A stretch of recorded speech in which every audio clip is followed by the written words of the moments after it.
Hello and welcome to the Comic Conspiracy episode 515 for the week of, I haven't a clue, what is this? September 5th, 2021. My name is Ryan Higgins. Who's here with me this week? Brock Sager.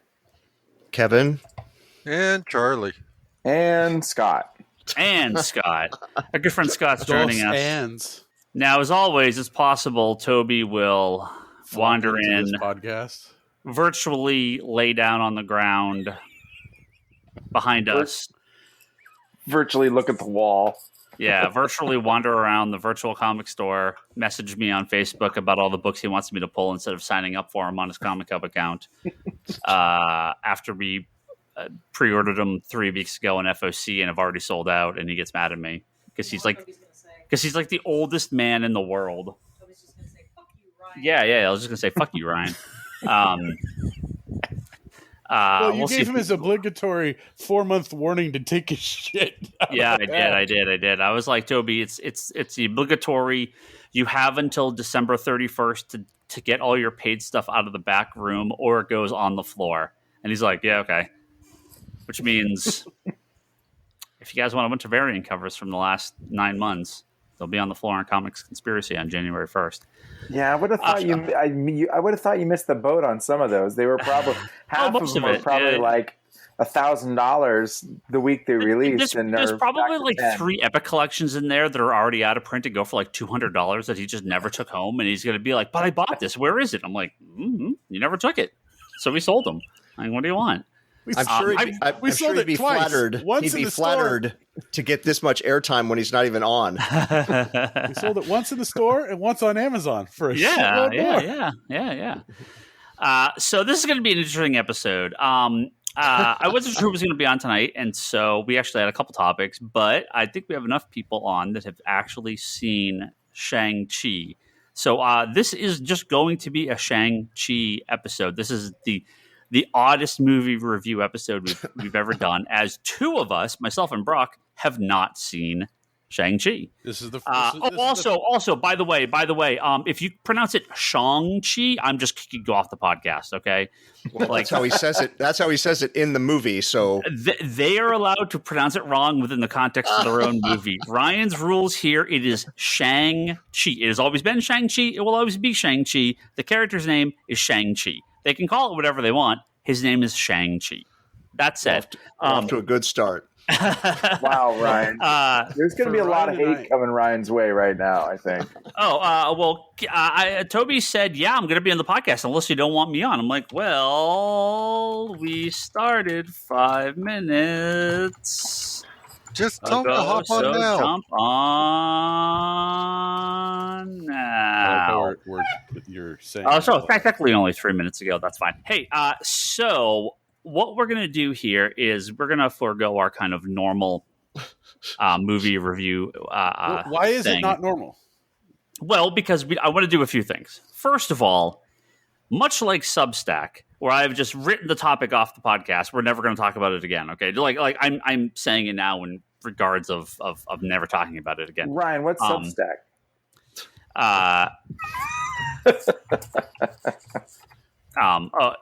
Toby believes the podcast started at 9:30, so he'll be on at 9:30. All right, you got to vamp till then. Yeah, no, that's fine. That's fine. Plenty of time. I'm going to say my piece. And this is not aimed at anyone specific in this podcast. I have a feeling you guys will have conversations about this, having seen Shang-Chi. But I went into this weekend assuming, like, man, COVID's getting way worse. You know, the vaccination rates are up, but like, man, movies. I think the summer they had a chance when the numbers were low, pre-Delta, and everything was fine. I was like, man, guys, you're just going to get annihilated. Like, Shang-Chi's going to tank. All right. I mean, that's been our conversation the entire time. Why the hell aren't they going to have it on Disney Plus? Well, as we're sitting here, Shang-Chi's looking to be about $70 million opening weekend and should be about 85 after Monday, which is probably a little bit lower than it would be in a normal world, but not by much.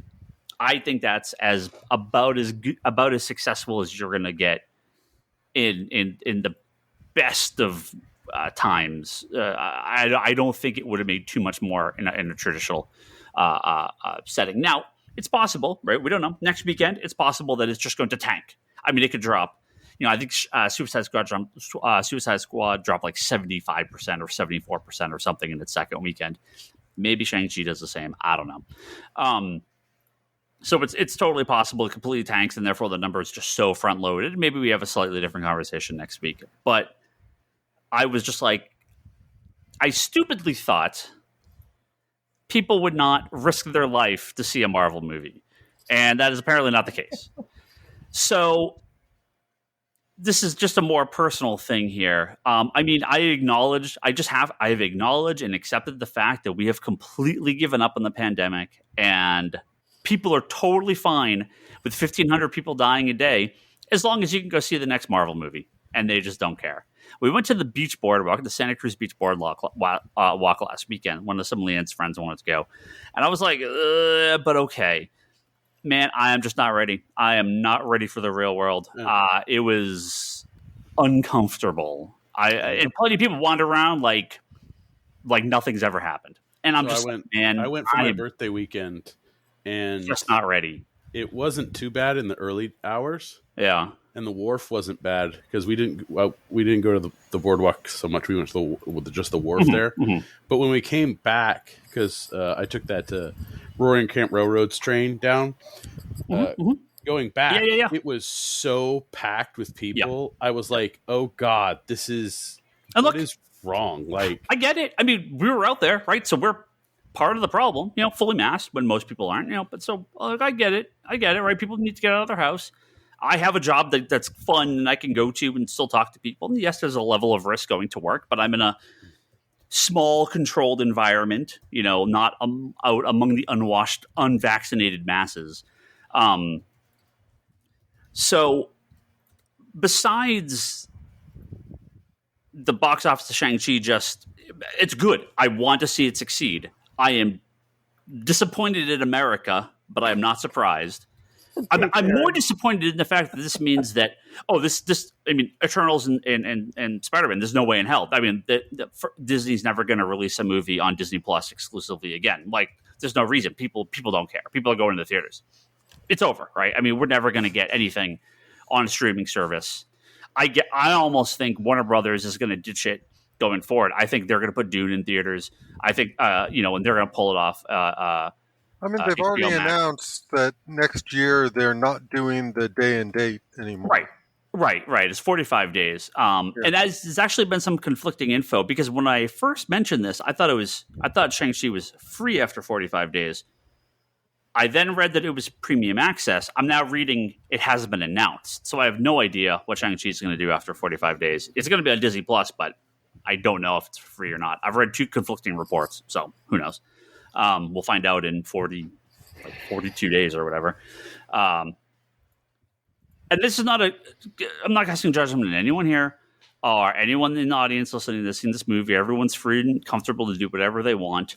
I just know my comfort limit is not there. And apparently it is for most of the world. Now, of course, there's plenty of people who are like, oh, I saw it on a Tuesday morning at 6 a.m. and I was the only person in the theater.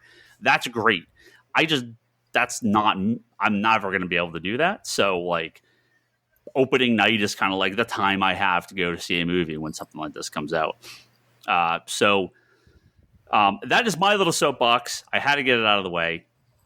Again, I want to see every comic movie succeed. It's great for the industry. It's great for everyone, especially a movie like this with an almost entirely Asian cast and, clearly a powerful start to the next batch of Marvel movies and, 2 years out of the theater, really. So, it's good to see that the brand's still very, very active. But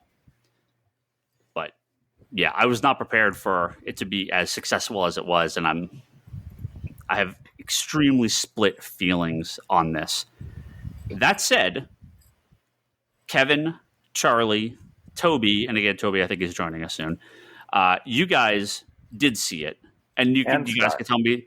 But I think you guys saw it differently, and Scott saw it, and you saw it differently. So I want to get both before we get into the movie at all. Charlie, is this your first movie back?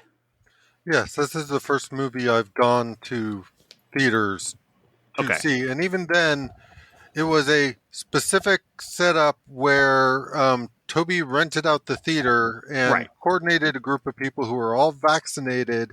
Right. And because we sort of had the theater, we were able to control a distance between people and that kind of thing. And I totally would have gone if it was a different day, different time. I totally would have done it. I like that. I have no problem with. Right. That Nobody I think even told me about it. So Toby only had so many tickets. I was not even in the initial batch because they went out. Noise is seeing him, I think, on Monday, and I'm like, what? I can't do Monday, right? It's like I have very specific times I can do stuff like this, so it just wasn't going to happen. But Kevin, you have been back multiple times. Yep. But you are the rando middle of nowhere time. Is this your first actual release weekend, more prime time-ish, regardless of the renting of the theater? Yeah. Now this one, I don't even know I would call this prime time because it was the latest show on the docket. So the theater was. But if you're seeing Endgame at 10:30 at night, it's still sold out, right? I mean, opening weekend. Yeah. So yeah. I just mean that it's not like I was standing in a long concession line and dealing it with herds of people. We just kind of walked in and walked directly into his room. Right. Yeah. But it was 10:30, right? Yeah. But even even you don't do 80 million in 4 days if a lot of theaters aren't very busy. So I don't know that that's the case or not. And I mean, part of this is pandemic. Realistically, this was on par for a movie necessarily being released around this time frame, but around this time frame is also not the peak summer time frame. This is school just started and end of the summer, etc. Right. It's like twice as high. It did twice as much as the previous movie the same weekend. Yeah, and the way I kind of look at it, and I mean, this is where to me the numbers don't fill me with the dread that does you is it's not that much more than a lot of these other movies that have been considered a flop. It's actually quite a bit less when you factored in the Disney Plus numbers for Black Widow and such. Well, this did so. I mean, 80 million is that's a significant amount of tickets. That really is. That beat everything. That beat Fast 9. Did that make 70 something? That beat Black Widow. So it's the highest opening weekend of this year, as far as I know. And I mean, it's still pandemic, but again, I don't think this does much better in a normal circumstance. I think maybe it makes 100 million opening weekend, and that's significant. But I don't think this is pulling in 220 or something. This isn't pulling in Star Wars numbers. I have to look up, but I think Ant-Man and Doctor Strange and a few of those made maybe 55, 60 million opening weekend. So this is up there. This did okay. This was scheduled to make more than Ant-Man. It's number 4 on kind of that list. I looked it up just before we got on, and I was in a different space than the rest of these guys. So I wanted to ask you, Scott, because you're the one that went to a normal showing. So is this your first normal opening weekend prime time show? Because you've been a few times. I've been to a bunch of different movies, but this is the first. And I had to look. So I looked at 4 different theaters near us, and most were full house, the worst, the front row seats only, or the furthest seats on the side. And I found one theater all the way out in where I am in Union City. So we're located near Sunnyvale. So all the Cinemark theaters that were close to us were packed. Beyond packed. When I checked the big one here in San Jose at Great Mall, the theater I normally go to, and the screen I usually see these movies on, it was less than half full when I checked a few days ago. So I guarantee you it was probably full by the time it actually opened. Because if you're like I said, I think if you're making 80 million, now it may have made that because they had rented out a lot of theaters. I wonder if they actually would have sold more tickets if there would be more people going, if there were more open seats and they didn't rent out as many screens. I kind of wonder that. So that's When why I I don't think this is a bad showing or would have, like what Charlie was saying. I actually think I think most showings were sold out. I Or saw them. I saw as the movie. close to sold out as you're going to get. I saw the movie Sunday, before noon, in not even a recliner theater, a stadium style theater, and it was probably 85% full, and it was a big, big theater. Yeah, yeah. So, I mean, it was weird with that many people in a close spot. Well, that's what I wanted to ask. What is your takeaway? I mean, I prefer. you've been out to some of the shows. You've been doing stuff. You've been going around. Was everyone like taking their masks off? Did the whole thing? Were people eating? Were they being annoying? Like, being back in that prime time major movie. What was your takeaway? How'd you feel? My takeaway was it was very normal. Most people wore a mask when not eating. And Bay Area is maybe the most mask place in the country, right? Right. I mean, I think most people are comfortable with that. But I will say what I did like about it was the first time that since all of this happened, that they cheered at the end of the movie. The audience cheered at the end of the movie. So take that. And again, it's back to their different vibe, which is refreshing. Again, it's dealing with what we're dealing with is scary in its own right, but I think everybody is done with it, unfortunately, in some regards.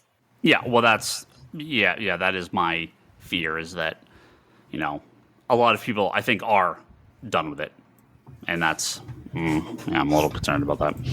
I looked up the numbers for Doctor Strange, Ant-Man. So Yeah. Doctor Strange opening weekend in 2016 was 85 million domestic. I said 85? 85. Yep. I thought it was low. Ant-Man and Wasp, which was 2018, was only 76 million Yeah. domestic. And then you go and look at Black Widow. Black Widow only did 80 million domestic, but you have to tack on 60 million in Disney Plus. So when people are saying, like, to me, it's like, well, people are saying it's doing great. I'm like, I mean, it's hitting 80 million. Okay, that's great. But how much more could they have made on this movie if they had done Disney Plus? Black Widow did 140 if you add the two together. Shang-Chi could have easily hit that. And people, like, for me, myself, it's like I didn't go because I got two kids at home that are under, that can't get vaccinated yet. I have to reduce as much exposure as I can. Yep. But I would have gladly forked over $30 to be able to watch it from the comfort of my home, like I did with Black Widow. But yeah, I mean, it's on par with, Black Widow and Doctor Strange. So, I think it's funny though that people don't, when they talk about like Black Widow, when they talk domestic, they don't factor in at least the Disney Plus numbers, because I think the Disney Plus numbers are probably skewed because it's probably worldwide. Well, and I guess for me, a part of the thing about the Disney Plus stuff is that's all kind of revenue directly to Disney. Yeah. Well, I mean, obviously there's some sort of agreements and stuff that we don't necessarily know. So I don't know for sure that it's 100% to Disney, but it's definitely a greater percentage than would be if they went to a theater kind of thing. And I think this proves out, at least to me, that your numbers are not going to go up that much more. Like the whole thing about the Scarlett Johansson legal case was by making it available on Disney Plus, it was greatly affecting the amount it would make in theaters. And this is kind of a good way to prove that out, of how much would that actually have potentially affected it. So, Charlie, are you saying you think that Black Widow would have done as well as Shang-Chi? Yes. I think you would have seen a slight bump up, but you would not have seen a... Putting it on Disney Plus did not mean that they wear out that amount of money in movie ticket sales at all. Yeah, I think they made more by having it on Disney Plus. I think the people that were going to see it in the theater saw it in the theaters, and everyone else saw it on Disney Plus. This may have done, this probably would have done almost identical. It may have done 20 million less in theaters, but it would have done 40 million more or 60 million more on Disney Plus. So, I mean, I just have to assume there's going to be enough people out there that aren't going to see it, and enough people that would be like, well, I want to watch it. I'm going to see it either way, but Disney Plus is the option, so we're going to go that way. Yeah. And I think that, like, for me, especially, 45 days out, is it on Disney Plus for free? Cool, I'll watch it. If it's not on Disney Plus for free, am I going to pay $30? No. I'll just wait another 15 days for when they drop, or 2 weeks when they drop the Blu-ray, and I'll just buy the Blu-ray. Yeah. Like, it's one of those, I normally would be a double dipping person, at least with going opening weekend, potentially going twice, right? I would watch it and then I would go take my kids to it, to now I'm not even going to go to this movie, and I'll just wait for it to come out on Blu-ray if it's not available for free on Disney Plus. So. Yeah. So Scott, you're sorry. Oh, no, that's fine. No, I just going to say your end experience. Okay. Yeah, very much so. I mean, again, it's yes. I enjoyed it. I'll probably go again, but I'll go in one of the morning times during the week when there's nobody there. There's like 6 people there. Yeah. So that's again, my movie going comfortable experience, but in and in itself, wash my hands before, wash my hands afterwards, make wear my mask, wipe my chair down.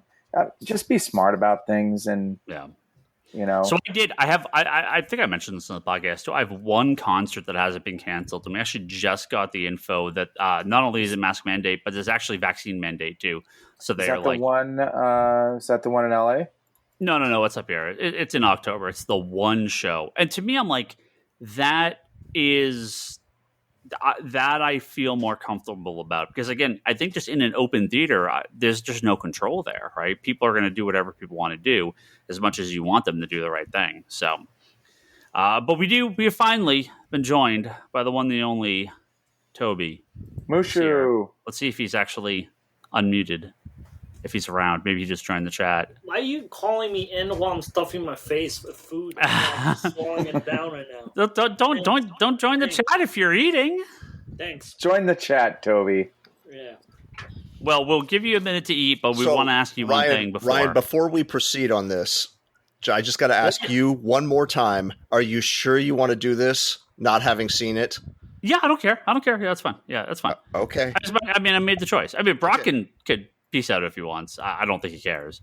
No, it's again, it's one of those things where it's like, yeah, I'm going to see it. It's fine. Yeah, I'm going to see it eventually. That's why I would peace out. If you were never going to see it, sure, listen to everything. Yeah, but they're not going to see it for months, Kevin. So, like I said, all right. If there was something that big in it, I would have already been spoiled like 12 times, because that's just. I would have seen it. I would have been like. For me, it's not about the size of the spoiler; it's that I just don't want to know anything. But if you don't care, well. I mean, I care, but I don't care, because it's going to be months before I see it. But Toby, before we actually get into the show, we were discussing our movie experiences, because obviously Scott actually saw it in a regular packed movie theater, but you, Kevin, and Charlie got the rental. And it's actually great that you're here, because this is a good way to wrap up and then go into. You guys can actually talk about the movie. How was the rental? Like physically, like getting the rental experience, or getting the experience of going in. Like, is this something you think you're going to do more? Do you want to do this like forever now? Like, what's your thoughts? Well, if Eternals is on Disney Plus on day off, no. But if it's not, then yeah, I'll do it again for Eternals. At least that's the plan. Easy enough to get seats and everything, and you felt it was worth the money. Yeah, man, it was dirt cheap. I mean, Yeah, the only thing that I found funny was when I walked up, I just kind of told them who it was, and they handed me an envelope with tickets. Yeah. And I was like, I could have been anybody that walked up and said I'm Toby, and handed an envelope with There's tickets. only a handful of people that will willingly walk up and say, "I am Toby." See, now it's funny. I just figured if there was a dispute. Well, see, it's funny how things have changed because I did a couple of the movie rentals for the store, and it was a whole production, and like we had to like do stuff way in advance. They had to give us special tickets. It was really expensive. Also like it's the price of you have to buy the price of every ticket, plus there was like $100 fee on top of that. Yeah. So like it's now theaters are like, take it for $150. We'll give you whatever you want. Just give us anything. It So wasn't 150, but how much was it? 200. it was 200. Yeah, but Okay, but it's because it's opening weekend AMC was more expensive. AMC was like 300. That's for why this movie. for this movie. Yeah, Yeah, that's why I chose the icon. And it was a smaller theater also. It wasn't... Yeah, I kind of guess if we did the AMC one, I guess we would have gotten the smaller room also, but I'm not sure. I mean, until we Oh yeah, do it. yeah. Oh, I guarantee you get the smaller room. Yeah, I would. Yeah, I mean, but I'm just setting the stage that it wasn't like it was 100 seats. It was like 40 seats in total. It's not your prime time theater. Yeah.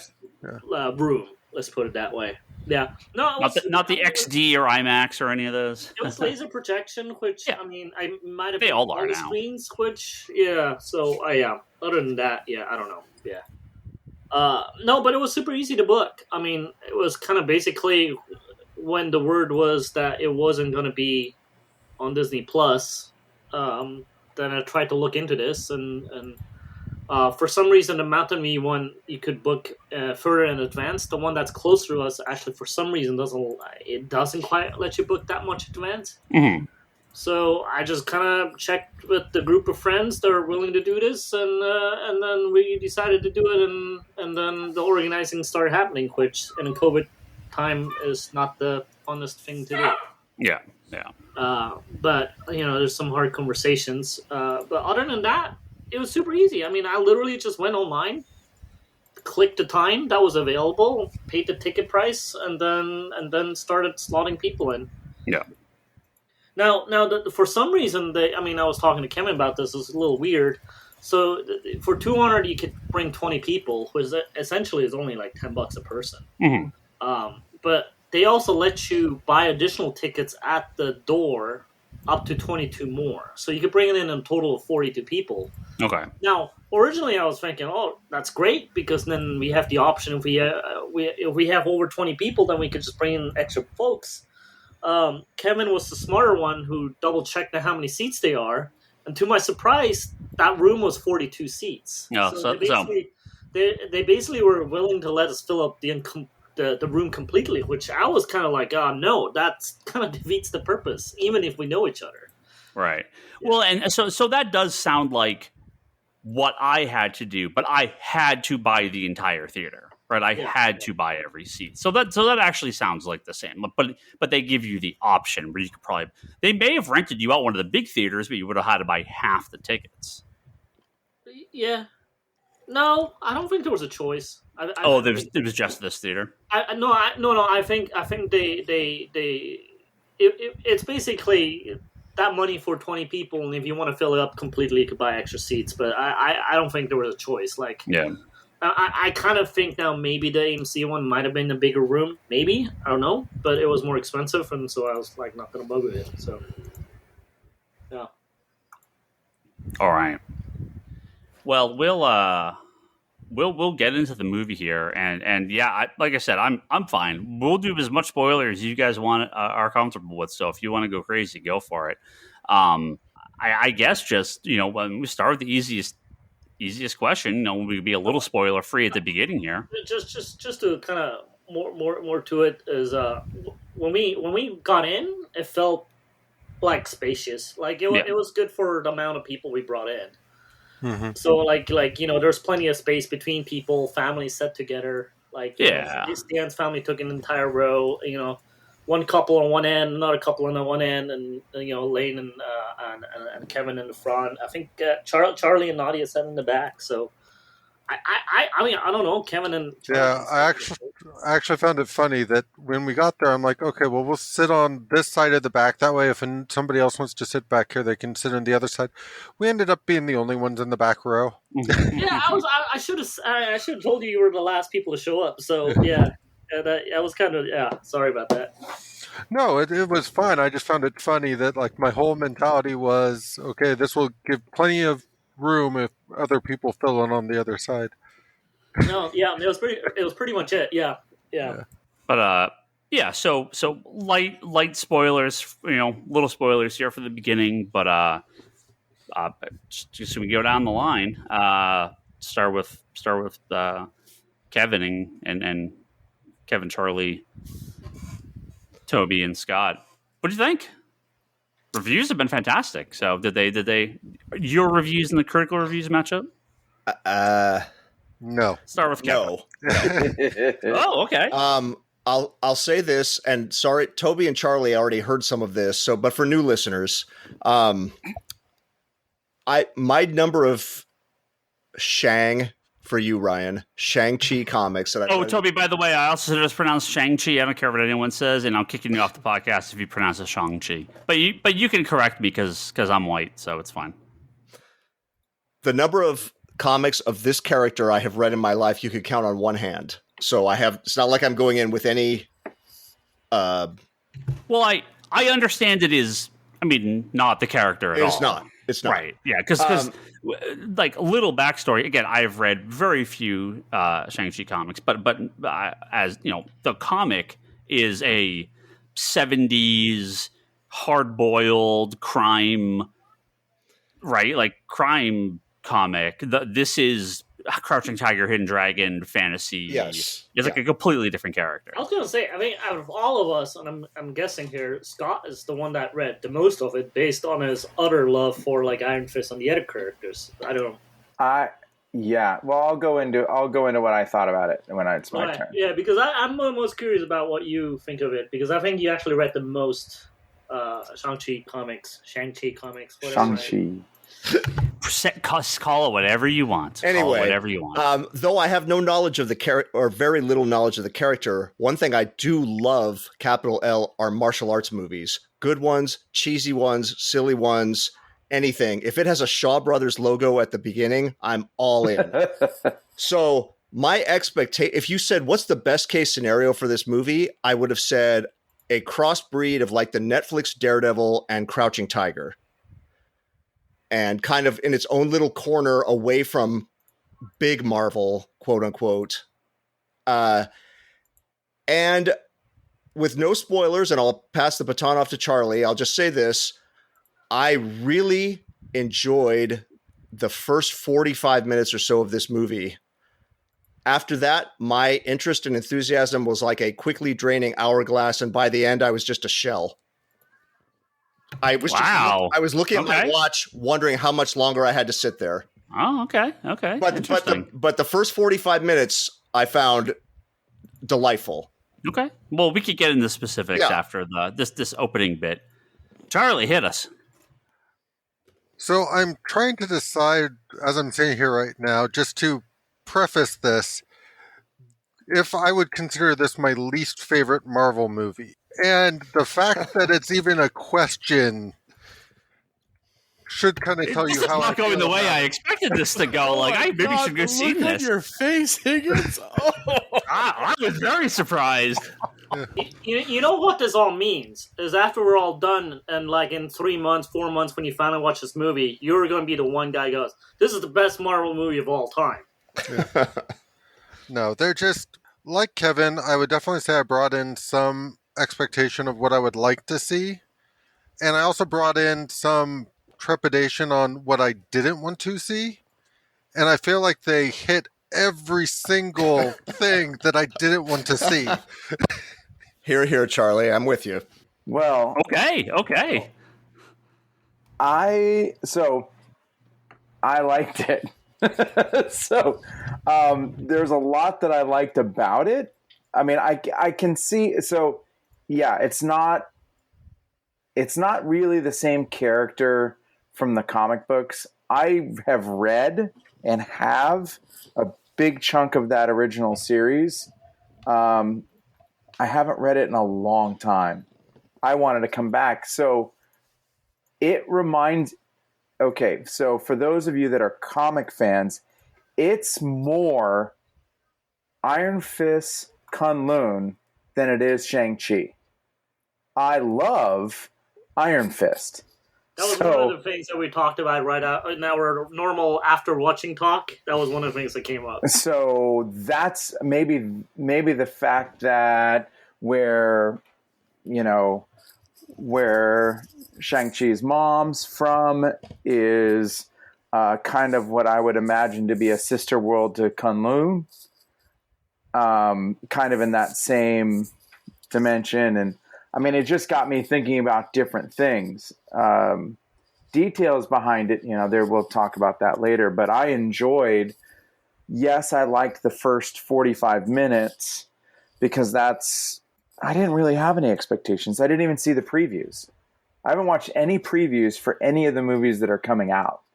So the first time I saw these... Scott, that's why I was just trying to say... It's usually for the best. What would be your best case scenario for what a Shang-Chi movie would be? Well, yeah. And I'm thinking like small, kick-ass martial arts movie that happens to be in the Marvel universe. Rather than you're never going to Rather than a Marvel movie that happens to have some martial arts in it, which is what and you know that's exactly what you're going to get. Well, and I'll say the same thing I said about Black Widow. I wish they'd done it on TV because that would have forced it small, and I think that would have been for the benefit of everything. Well, and again, it's I didn't mind the end stuff that much. I liked the beginning stuff better. It was more of, what I expect in my street characters. Iron Fist, Shang-Chi, Luke Cage, Jessica Jones, Daredevil, Spider-Man. Your street level characters, Blade, all those guys, Moon Knight. You kind of want that feel, and they made it a little bigger than it is, and I didn't mind it too much because it got me thinking as I'm going through, and the story itself was not bad. If you look at what they took from the beginning to the end and how they built that story, it's good. It's not what you would expect, and I think maybe that's why you guys are disappointed. But the story itself, about, okay. Spoiler light. Spoiler light. The reason why I liked Marvel Comics growing up is because not every villain is really truly a villain. So with that said, I liked the Mandarin. So, I mean, again, I would love to see the rings, but the way they did that is fine. And the lore of it, I'm interested to see where that goes. We'll talk about that later. But the Mandarin himself was a conflicted he was a bad guy who found himself, and now he's a bad guy again. And he's conflicted because of something else. And so that part of the story I liked. But that's my take.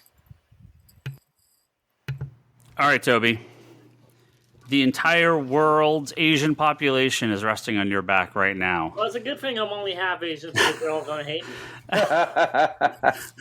me. Do you defend your people? Is this the greatest Asian thing of all time? I'm just joking. What do you think of it, Toby? I think they're going to just lynch me probably after this. No, look, I truthfully, I was a bit lukewarm going into this. And I was a little lukewarm coming out of it. So, in ways, everything I expected is what I got. Like, in ways. And what I was hoping is what I didn't get. If that makes sense. Is it the cast? Is Simu Liu, right? The same person's name, Simu? Is it that? Is it the story, the character? What were you, like, lukewarm going in? I think everything, if that makes sense. It's so hard to explain. Like, everything they did, I understood why they did it, and so on, and I don't have a counter argument to to why they did it. We're gonna go into the rings later on, but a lot of the choices and decisions they made, I'm like, I can understand why they went for that. But whether I like it or not, that's where I'm lukewarm on, if that makes sense. Yeah. Like I understood. Like, there's so many things because of what they've done already with the Infinity Stones and stuff like that. That you don't want to go into a kind of repetitive mode. So I understood the choices. I just don't know if I like it. Like I don't think it's wrong with what they decided to do. I just don't know if I'm totally in. Now, and I was telling the guys too, like, maybe this is one of those where, knowing or lack of knowing, but having what we think, Shang and the Mandarin might have hurt the expectation of the movie. Does that make sense too? Like, you almost have to let everything go. Like, I kind of want to, like, full on Blade, where they just like, look, we know there's not a lot of background. Let's just like really dive into it, which in ways they kind of did. So I know I'm talking a bunch of gibberish right now. I don't know how to explain it. Look, when I think of Mandarin, I have like very specific, like Fu Manchu flying around, throwing bolts at with Fin Fang Foom. Like I kind of don't expect that from this. Yeah, I will say though, Tony was freaking fantastic. Yeah. Like, nothing they did, I have anything against it. I think I wanted a lot more. Okay. Which would have made it like a 5-hour movie maybe. Yeah. I don't know how to explain it. Well, why don't we explain it? Why don't we get into it? This is going to be some bad radio, but I have a visual aid for Scott here for all of you. Here's my Marvel treasury. Oh yeah. Savage Fists of Kung Fu. Yeah. It's Sons of the Dragon. Scott's going to go get his, I think. I know. Now it's going to be a one-up game. But look on the back. It's got Fu Manchu and all his... There he is. Yeah. As he's very dramatically yellow-colored skin. Yeah. I mean, look, I'm fine getting away from that, obviously, right? But yeah, I just expect... Scott got his? It's an arms race now. Get ready. Scott's got, I'm sure, the first appearance CGC. There he's got the magazines, the Deadly Hands of Kung Fu. Those are awesome. Kung Fu. I got these from Ryan. Yeah. Oh, those are... Yeah, and I mean...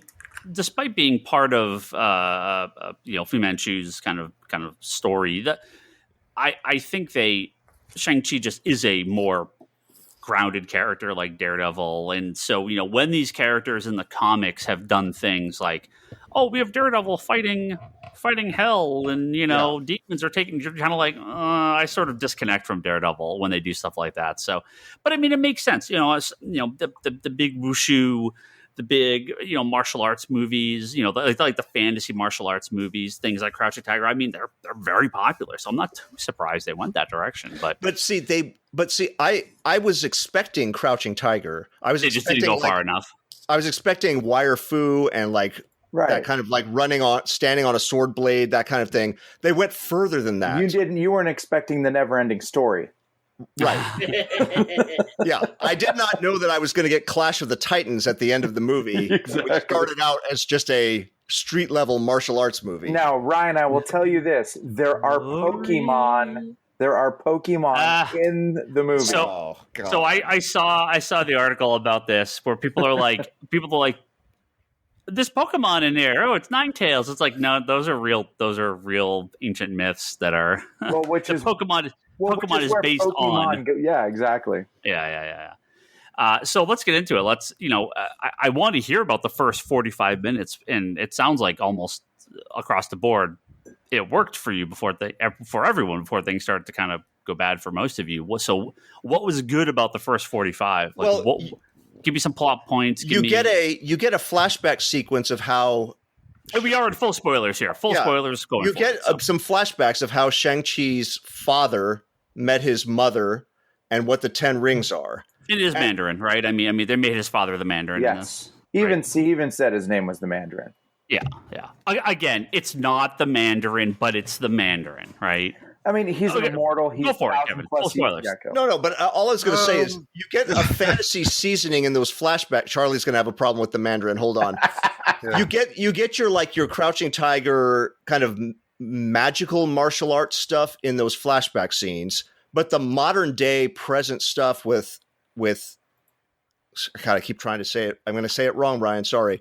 With Shang-Chi and Aquafina. Say it however it's just you like a regular story of this guy who comes from this complicated legacy, but now he's just a guy. And then this action sequence happens. I'm not going to go total details, but a really cool action sequence happens that's big and it's kind of comical and ridiculous, but it hasn't left the real world entirely. And so I'm like, oh, this is a cool line they're walking where it's like the martial arts are pumped up beyond like Tony Jaa, but it's not complete fantasy. It was just full Jackie Chan at that point. Yeah.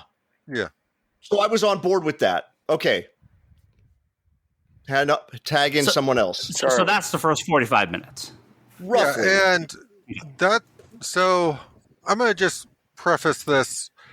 That encapsulates one of my first fears of what was going to happen in this movie is I wanted it to continue at that level. I did not want the character to end up with the rings or anything else that would sort of set him apart from just the sort of martial arts aspect of it.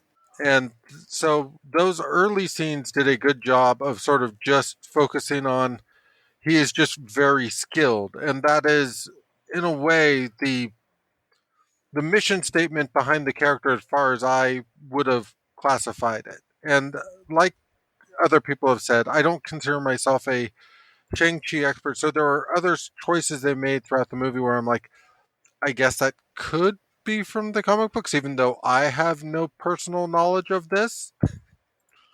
But at the opening of the movie, it kind of was more what I would have expected. It even felt to a degree that they could have kept it at a certain sort of street level where this isn't a character who's going to go off and join the Avengers or anything like that. I mean, yeah, I mean, I see that. I mean, we're in full spoilers at this point. Look, the bus scene was amazing. That's what I'm talking about. The bus scene was fantastic. That was like their big trailer piece, right? I mean, that was the part you saw. I don't know. I haven't seen the trailer. I didn't see the trailer. It was highlighted. The scene in every trailer. Okay. So you guys, Scott, you may disagree or agree, and I don't know how Toby feels. But the thing I liked in the bus scene is there's a guy with a sword hand. Razor. Like one of his hands is a sword. Fist. I hated him. Well, it's not that I liked him or didn't like him. At that point, I was like, that's the one kind of weird thing in this modern Shang-Chi world. Yeah. A guy with a sword hand. I'm like, okay, that's as big as it's going. And then I'm like, well, then that looks like my dinner with Andre by the end of the movie. So a Razor Fist, yeah. But my point was that's villain. Yeah. That's the biggest. Other than the flashbacks, that Razor Fist guy is the biggest, weirdest kind of quote unquote supervillain that we see in the movie at that point. And so my kind of the level of my enjoyment was, okay, that's cool. That's like the James Bond villain. Yeah. That's the biggest bad guy we're going to get. It's Jaws. Haha. See, I mean, I like that. I liked his goofy sidekick, Katie. I thought but I like her as a character, as like just an actress. I think she's hilarious. Like in other things that she's done. And her show is really good too. Yes. Her TV show. Yep. So she's funny and did a good job. I think they took liberties with the character even more so than like they took with like Black Panther or they took with I'm trying to think of who else they would have taken it really more liberties with. It seems like they've been a little bit more straightforward with most of the characters they brought into the universe, but this one is probably the most expanded on maybe some different things.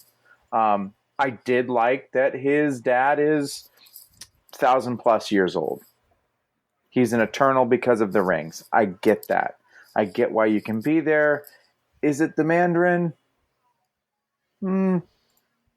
look, you can argue all you want if it's going to be the Mandarin, but it's Well, it's Hey, not. even he said he never went by the Mandarin.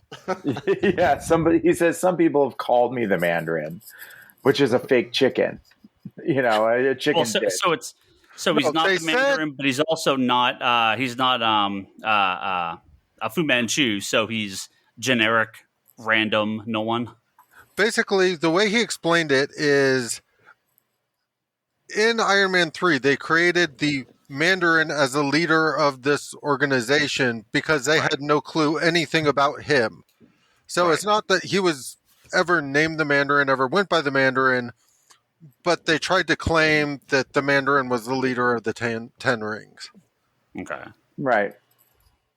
Yeah, so his point was he has never gone by the Mandarin. That was made up by, what's the character's name from Iron Man 3? Guy Pearce's character? Yeah. Justin Hammer? Yeah. No, that's not right. No, Hammer was in 2. Hammer was the guy in 2. That's right. I forget his name, yeah. So the extremist guy. So what you're telling me is that they will never mention the word Mandarin ever again in the Marvel Universe, and we'll all be much happier for it. I don't know. I mean, Ben Kingsley. Until they promise again. I was gonna say who's gonna tell Ryan at this point? Ryan, spoilers. Ben Kingsley is in this movie. I know he's in the movie. I don't know what he's doing, but yeah, I know he's in the movie. He plays his character. Yeah. But like, what do they do with him? Like, he's comic relief. He's comic relief. He's basically in jail. He's in the Mandarin's jail. He's as in court Shang-Chi's jester. father's prison as like a court jester. What'd you say, Scott? A court jester. Yeah. Forced gesturism. Yes. for daring to play the Mandarin and insulting his honor. Insulting him. The villain in Iron Man 3 was Aldrich Killian. That was his name. God, I would have never gotten that if we'd sat here till midnight. I would not have gotten. I forgot all about that. The only reason I would have remembered is because of HeroClix. There was a HeroClix of that guy at one point. So Toby Charlie, you seem the most unhappy with this movie. So let's start with Toby. Toby, first 45 minutes. Kevin and Scott at least both kind of were good on that. Are you good at this point, or are you still not feeling it? No, I was never not feeling it. I guess what I expected is what I got, but I wanted more. Yeah. Like, and I kind of agree with them because I think Big Trouble in Little China is kind of how far I wanted it to go for this. Like, a little bit of hint of magic, a little bit of hint of stuff like you don't know if it's real or not. I would have liked that. But no, I really enjoyed the beginning. I wanted more of the backstory. I wanted more of all of that stuff. The compound where Tony has his little ninja army felt a little bit like American Ninja from Michael Dudikoff era. The little lights that they had on the weapons felt a little G.I. Joe-ish, so I didn't want... Yeah, that was a little rough. The G.I. Joe stun weapons were... Yeah, I wasn't feeling any of that, but like the head ninja guy, the teacher. That guy was really cool. I liked him, and I wish we could have seen more of him, but there was not much to it. I mean, besides him being the teacher and showing up like occasionally.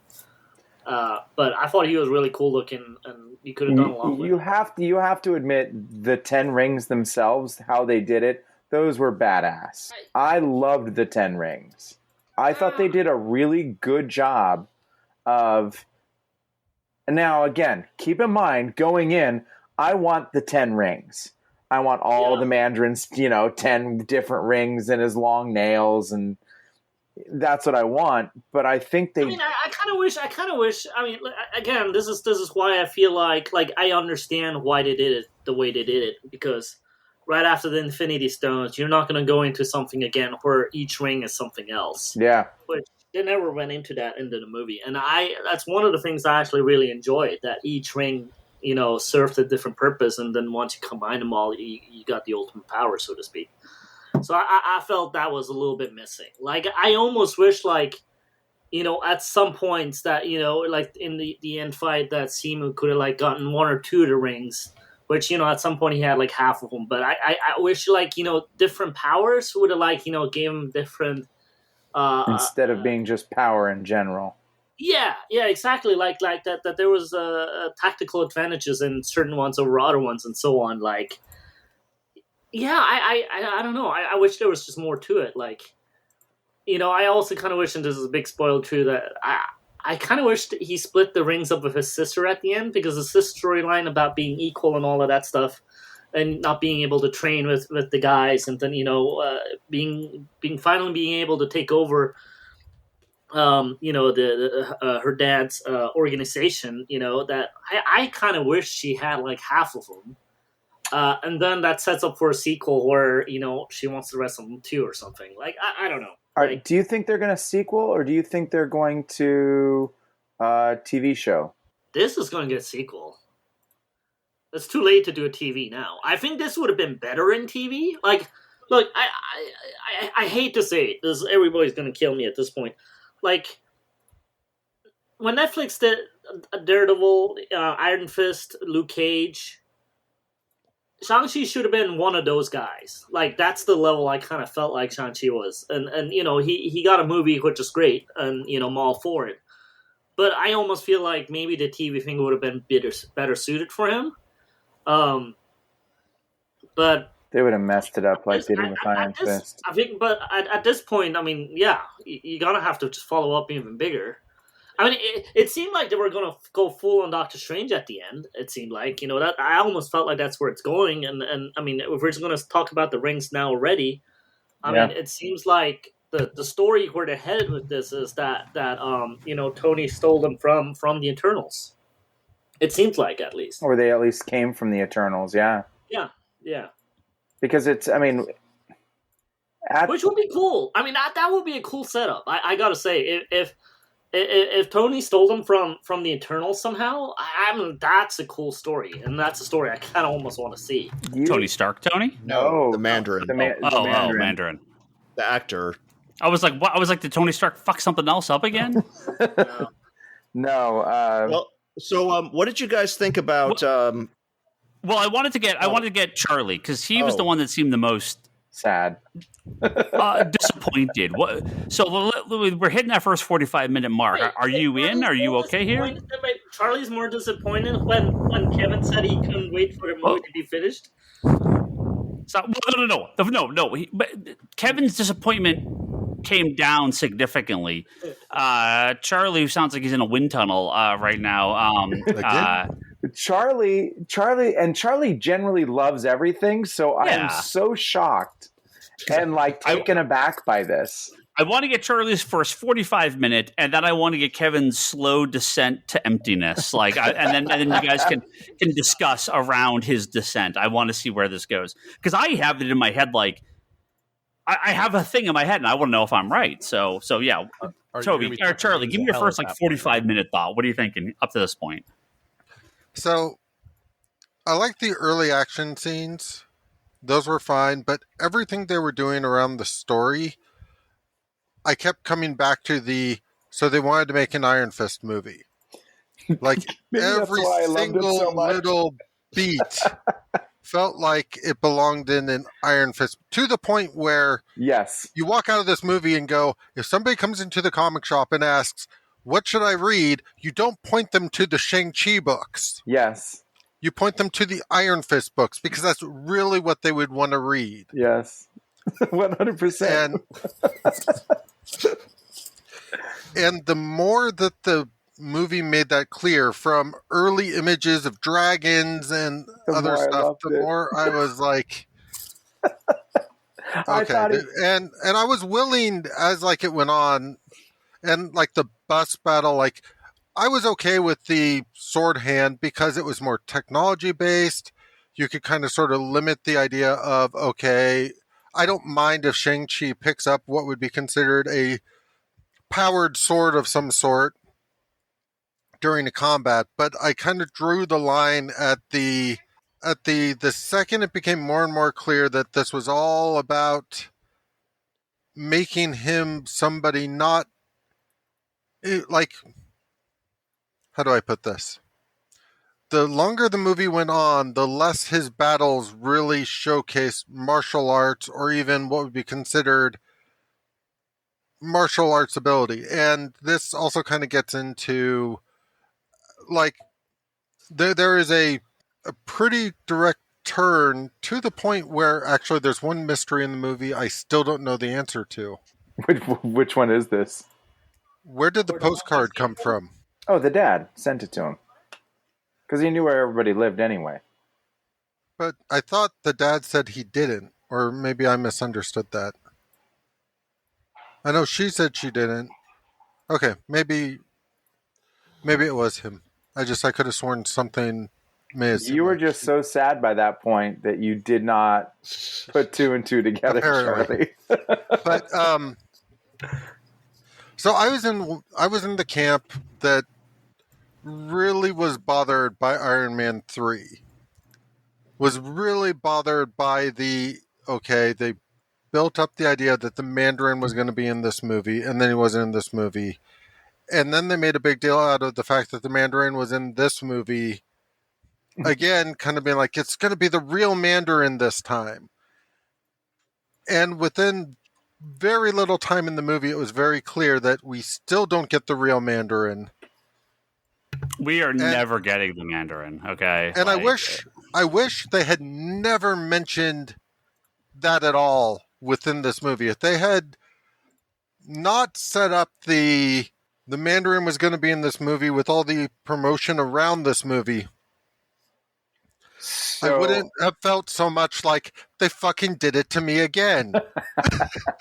So wait a second. So if this guy with these bracelet deals called himself Bracelet Man, ruler of the 10 bracelets, you'd be like, okay, that's fine. And they didn't even bring the Mandarin in, and then it didn't even bring Ben Kingsley back to pretend that he was the actor again. Honestly, I wouldn't even mind the Ben. So part of this comes down to the organization of the 10 rings. If they wanted to really kind of make this mirror a little bit more in terms of what they did with Iron Fist, they could even have had different sects of the 10 rings with different leaders and that kind of stuff, and then have somebody at the head of that. And you could even have sort of spun off into the idea of each ring has a different thing. You could give them a different specialty. You could even sort of spin off even to the point of, instead of the idea of like 10 physical rings, but just these 10 organizations.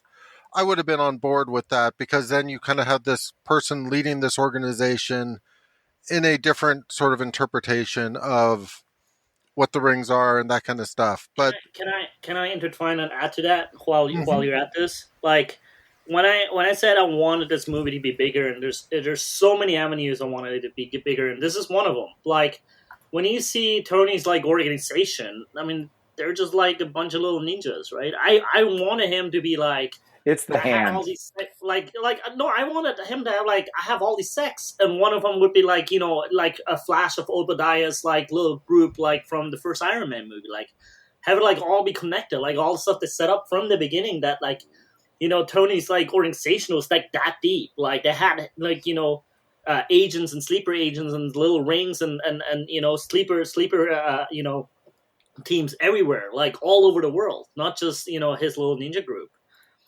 And I think that would have made him so much more scarier. I mean, essentially, the 10 rings is the hand. Yeah. I mean, and you're right. Maybe I love it so much because it's the Iron Fist movie that I wanted to have. I was waiting for Shang-Chi. It is pretty much. I was waiting for Shang-Chi to hug the Gyarados and gain its dragon power and have a tattoo on his chest. I might have somehow that would not have surprised me by the end of this movie. I would have cried inside in happiness. But like, the more this felt like this wasn't the character they actually wanted to use, the more I kind of disliked what this movie became. In a way, like, the more it became clear to me they really wanted to do an Iron Fist movie, and felt like the Netflix series ruined that avenue for one argument or another. Like, I'd rather they not have used Shang-Chi this way. I'd rather they have used Shang-Chi properly. And I don't mean like again, direct adaptation from the comic books, but just if this movie had ended with the rings being destroyed or scattered and he's just back to him, I'd be more excited for where they could go with the character from here. But instead, I kind of feel like they set up everything to make him farther and farther away from the character he should be. Yeah, I just kind of like the direction they went with the whole story. I like the fact that he's bigger. I like the fact that he's, again, I never minded a mashup if I felt like the baseline of the story, which is a father and a son and a daughter, the death of a mother, and yeah, of course he's 1,000 years old and he has powerful rings that he stole from the Celestials, and he tries to break out Mephisto, which all the comic book spectrals thought that was going to be. Again, it is. I just like the big of the story. I don't mind him going big. It's the same thing if Wolverine goes big. You know, it's the same thing if some of those other characters to be introduced into a different, bigger realm. It'll be interesting to see what they do with him, like, in the future. And again, he can now because he's got the 10 rings, if he does. But Scott, let me push back on one thing you just said. Yeah. If we think about that second Wolverine movie, not Logan, not Origins, the middle one, the Japan one, the big climax of that movie is Wolverine fighting through a village of ninjas to face the Silver Samurai, if I'm remembering right. Which would have been It was super awesome. Yeah, but that's my point. You could have totally done that here. Yeah. But they blew past that at 500 miles an hour as if that was just two small potatoes for this movie. And I just wanted to go, whoa, well, pump the brakes. You guys are like, this is a martial arts character, and they're trying to turn him into Green Lantern. The one thing that they did stray from at one point, Shang-Chi is the best martial artist on the planet, or I mean, that's essentially his deal. Right, so he has no powers. Oh, yeah. Not even any wire fu powers.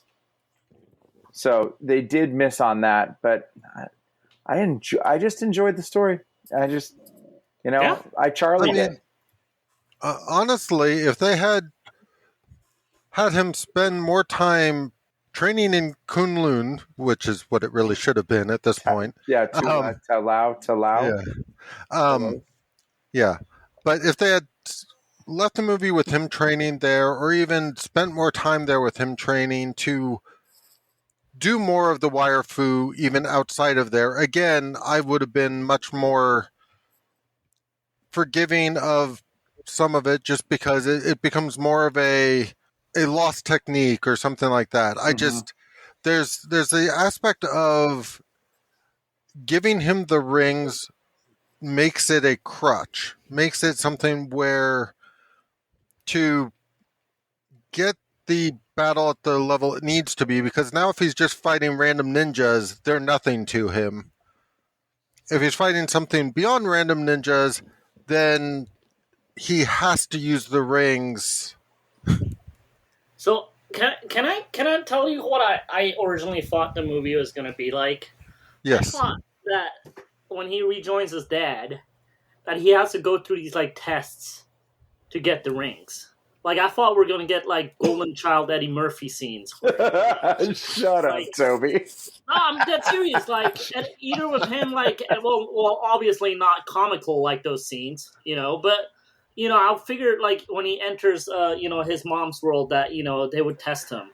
Or, if his dad was going to pass on the rings, that, he was going to get tested, if he can even handle them and so on. I kind of, for some reason, wanted to see those steps. But, that's the only thing I was wishing I could have seen in the movie. But all the other stuff, they kind of touched upon, and I just wanted to see more. Like the Tony getting haunted by, the voices from... Yes, I would love to see more. I want... Really? What is it? Yeah. Like, I wanted to see more of that, right? I wanted to see, Tony's organization in a bigger worldwide kind of thing. The training that Charlie just mentioned, I wanted to see more of that too. Like it's almost like everything they kind of just glossed over. I'm like, I want more of that, and then more of that too, and more of this, and then we're gonna have a 5-hour movie. Well, so let's go into the point where Kevin slowly loses his soul over the course of an hour and change.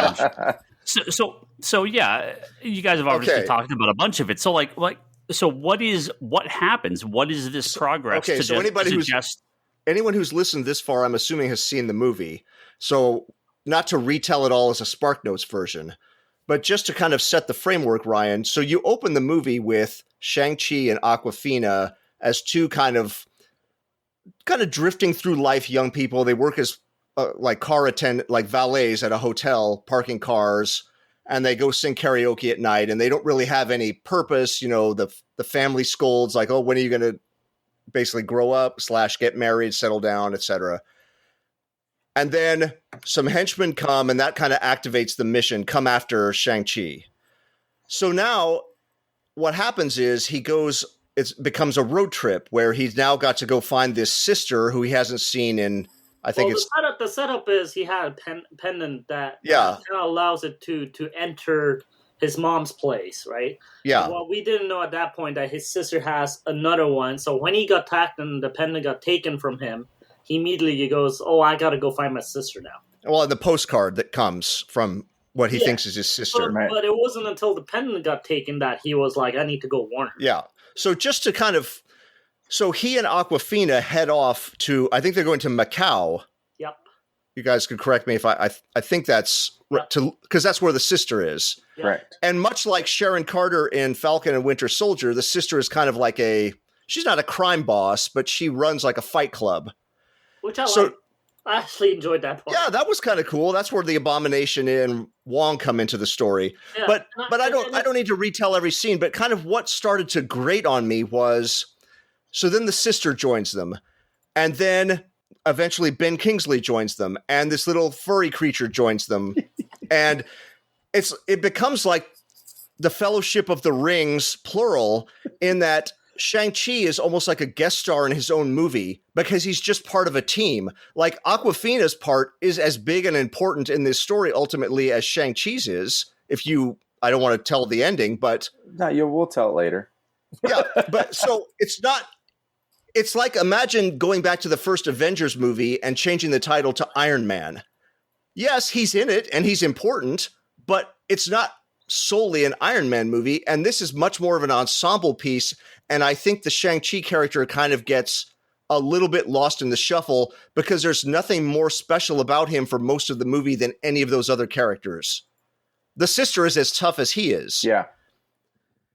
So I just, that started to wear on me as like, wow, Shang-Chi is just kind of part of the team, and I'm not particularly enjoying the team, and with each new stop that they make on this journey, it gets more and more tedious, big and magical, and we're leaving I know I'm using air quotes here for a Marvel movie, the real world.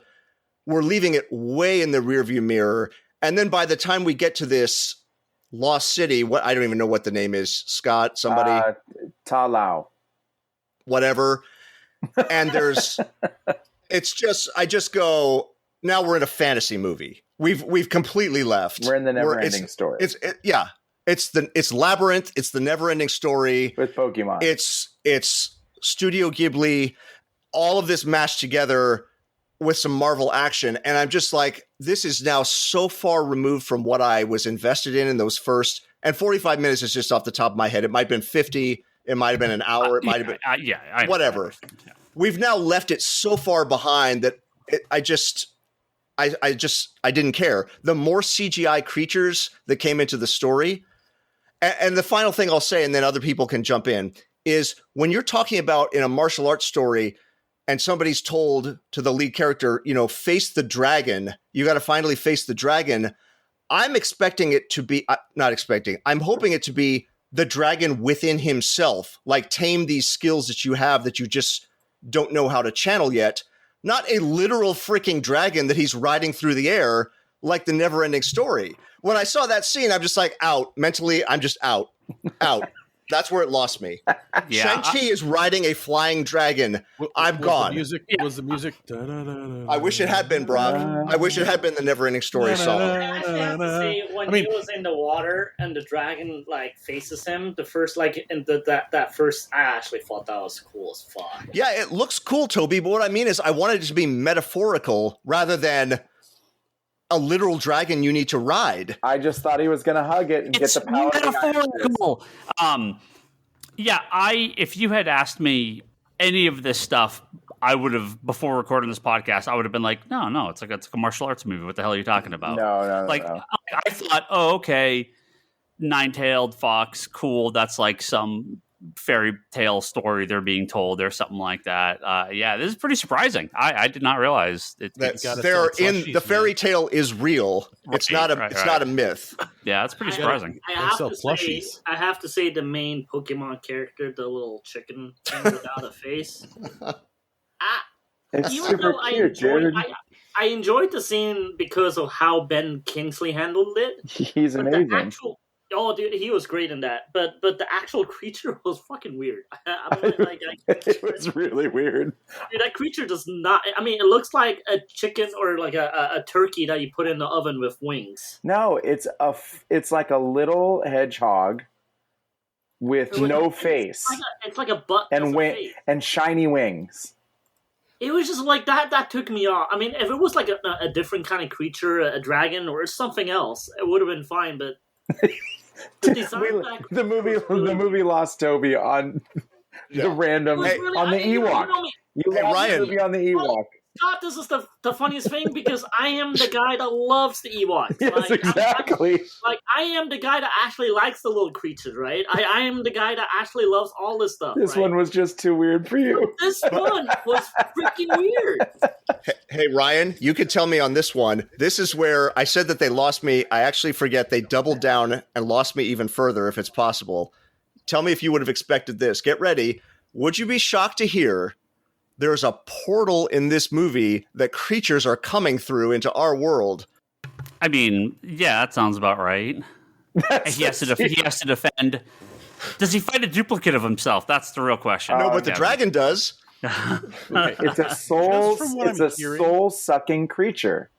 So what I'm hearing from all of you sounds like some weird amalgam of Disney, it's Pixar, Iron Fist, 80s fantasy movies. It's just straight Iron Fist adventure shit. If this was Iron Fist and this is all in Kunlun, I would have been like, yeah. I mean, this is Iron Fist. It is like an 80s fantasy movie in the back half. Yeah. I mean, I'd be honest to say here, like, for them to do Shang-Chi, but then kind of steal all the Iron Fist stuff, it doesn't bug me as much, I guess. I mean... Well, the Iron Fist TV show is 2 seasons of Shang-Chi. He's just on Earth like normal people, right? So... They flipped the characters on accident. Yeah. Whoops. Charlie, if you were not like super happy with the first half, what's your thoughts on this back half? I mean, are you totally out? Kevin? Charlie probably hated this. So I spent the back half going, so not only did they decide they needed to take stuff from Iron Fist, now we have air nomads and water benders and... Yes, we had water benders. Oh, yeah. Yep. Yeah. Again, were they just trying to shove every trope in this movie? Again, I'm like, I understand they want to go big, and I just want it more. Dude, I liked it. I like that they went into the fantasy world doesn't bug me as much. I just want it more. Like it was too short. They were jumping around from things to things a little. Like everything felt like empty because they were not like leaving enough space. So, for you, Toby. This movie is like a DC movie is for me, where most of the DC movies we've seen, we have to fill in what we want in our head to make the movie work. So all you have to do is think about this, and you just tell yourself, this is what fills that in, and then convince yourself of it, and you'll love it. So is there going to be a Leanne cut of this movie? Yeah, I mean, it's the mystical stuff. I'm a fan of the mystical stuff. I mean, look, I like Into the Badlands. Now, if this was an entire movie like Into the Badlands with maybe a little better CGI, that probably would have been even super cooler. I would have been all in for Yeah. that. Like, absolutely 100% in. I love Into the Badlands. Agreed. In. But I think if they're pushing a character, Marvel specifically, and this movie was, in my opinion, pretty good, they have to be able to push him.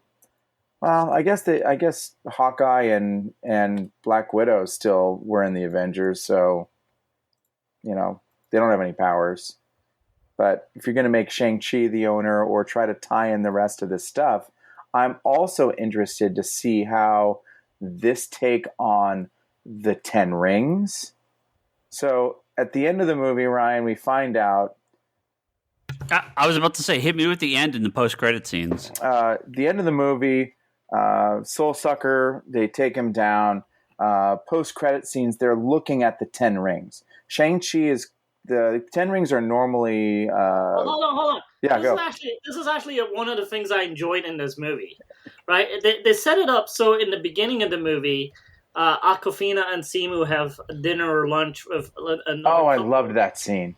And they talk about how their friend is like a lawyer. I think it was a lawyer, a doctor, something big, something adults do and stuff like that. And Simu was like, oh, I'm still parking cars and stuff like that. To repeat that same scene at the end of the movie, and I thought that was actually really well done because I actually really enjoyed that scene. That was fantastic because basically they tell them the story of, oh yeah, and then we defeated soul-sucking monster. And they're talking about dragons flying. Yeah, we flew a dragon, we saved the fucking world, and they were like, what the fuck happened in like 2 weeks?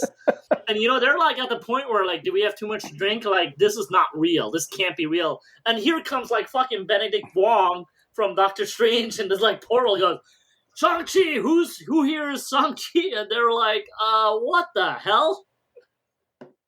I love that scene. I actually really thought that was cool. So, and then they go and check out.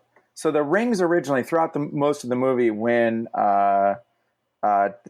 Shang-Chi's dad had the rings, they were blue. They had a blue hue to them.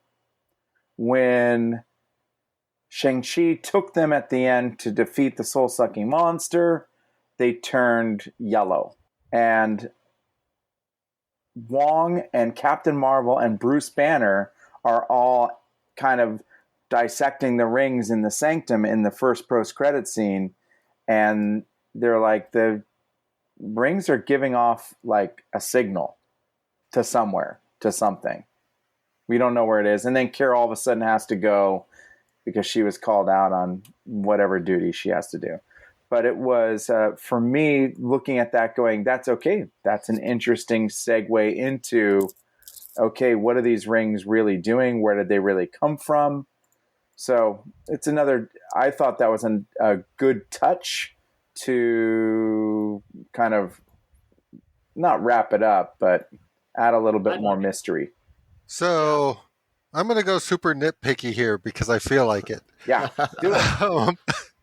So I don't mind taking the rings to the sanctum to determine mystical properties. I don't even mind the idea of then taking them to Bruce to do sort of technology, and then I can even, to a degree, kind of buy into if you're just sending an image to Captain Marvel to determine.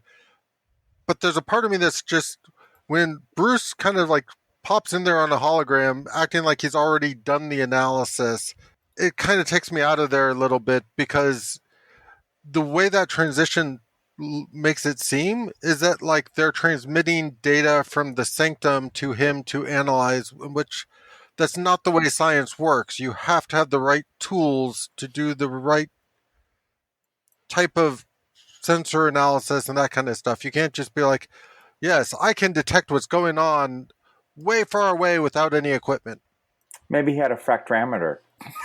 I just made that up. If Bruce was there in person, I would assume he brought equipment with him. It's just that hologram in thing.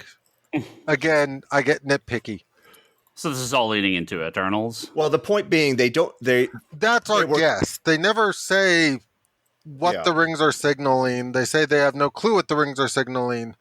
I'm guessing the Celestials, which then leads into Eternals, but then they don't make it clear that it's actually leading into Eternals. Well, one of the questions they asked was, how long did your dad say had your dad had these? And Shang-Chi says 1,000 years that we know of. And they say, well, actually, these are much older than that. Yeah. So do the Marvel math of what would be X thousands of years old and have a signal inside of it. And we just came up with the Eternals. Yeah. And it's also the next movie. So, Yeah.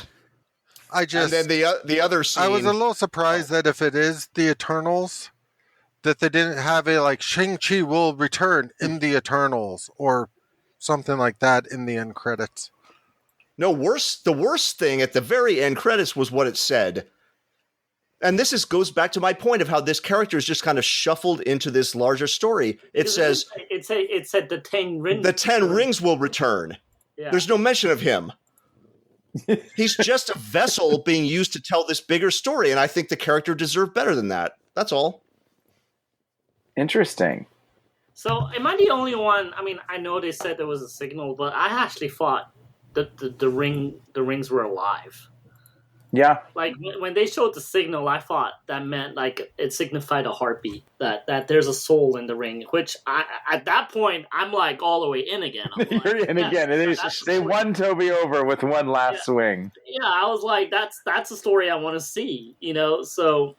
I don't know. I thought that meant it was signifying that there was a soul in there until they called it a signal. That would be Toby, cool. You want to give Ryan the very last scene? I do want to double down on Kevin's point, though, just because I feel like it. They make it very, very clear that Awkwafina is just as important to where it goes next as Shang-Chi. Like, they have her go with him through the portal, like specifically called out with Wong. And even in that scene, which makes it clear that there's more stuff going on and such, they again acknowledge her as in like, you have preparations to make also. Like, yeah. They wouldn't even kind of go out with her as a supporting character to Shang-Chi, more as a like, okay, she is just as influential to where it goes next as he is. But you would kind of figure the sister would be more suited for all of that. Yes. You would have thought, but and I mean with where they left the sister and stuff, which again Toby can go into detail on.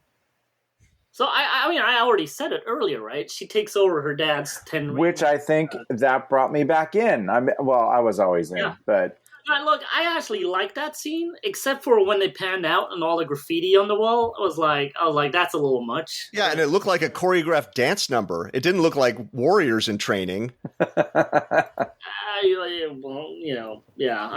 okay with that. The graffiti was a little over the top for me. Could it have been the foot? It could have been the foot. The Ninja Turtles are coming. Yep. Well, I actually thought that was an interesting place to place the sister. I just personally, look, I know that Shang-Chi kind of needs the rings to be like, a team up with the Avengers or with one of these superpower people to make it make sense, right? So I understand why they did it. And then that movie's full of that. But I kind of wish like the sister had half the rings at the end. I just kind of, I don't know. Because of this ensemble piece, I felt like the sister story kind of got glossed over, and I thought that was an interesting storyline as well. So, So you're saying you're like, if it's going to be a true ensemble, let's share the wealth amongst everybody. Yeah, but the sister kept coming. I mean, the whole storyline with the sister, like she got shoved to the side. And I felt like for her storyline to come all the way around was like, okay, let's she's an equal too. But then she kind of got shoved to the side too. And they're like, oh yeah, you take over the organization, which I actually, like, that part was cool because I thought that was an interesting place for her to be. But I really thought she should have had half the rings at that point. But that's just me. I think maybe a little too much Bulletproof Monk in my mind. Yeah. Obviously, Charlie and I are in the minority here since the reviews are ecstatic. And I think my thing was ultimately, as I said at the beginning, Marvel at this point is playing with house money. They can do anything and people will show up for it. So why not just tell like a really cool, I hate to use this word because it can be so misconstrued, grounded Shang-Chi story and save all this other shit for characters where it fits better. That was my great disappointment. And that's why I said I was just dead by the end. Dead. Well, this is the big problem, right, with the comic movies is that they're going to do whatever they want to do, and they'll pick and choose what they want from the source material. So you have to ask the question: was it not what you wanted, not what you expected, or was it just poorly done? Because I think there's. I don't think it was poorly done. Nope. I told a couple of friends that this is one of those movies I need to watch again, not because I fell asleep, but because I on the first time I generally judge it harder because of what my own expectations are, right? On the second watch, now that I know what it is, I let go a lot of that, and I enjoyed the movie for a lot more than what it really is for, right? So, like the first time, I'm kind of like, I wish I would have seen this, I would have seen that, or I expected this, on the second watch, all that goes out the window. So I generally enjoy it better because I know what I'm getting in ways. So this is one of those I really do want to see again. I would watch the first 45 minutes again for sure.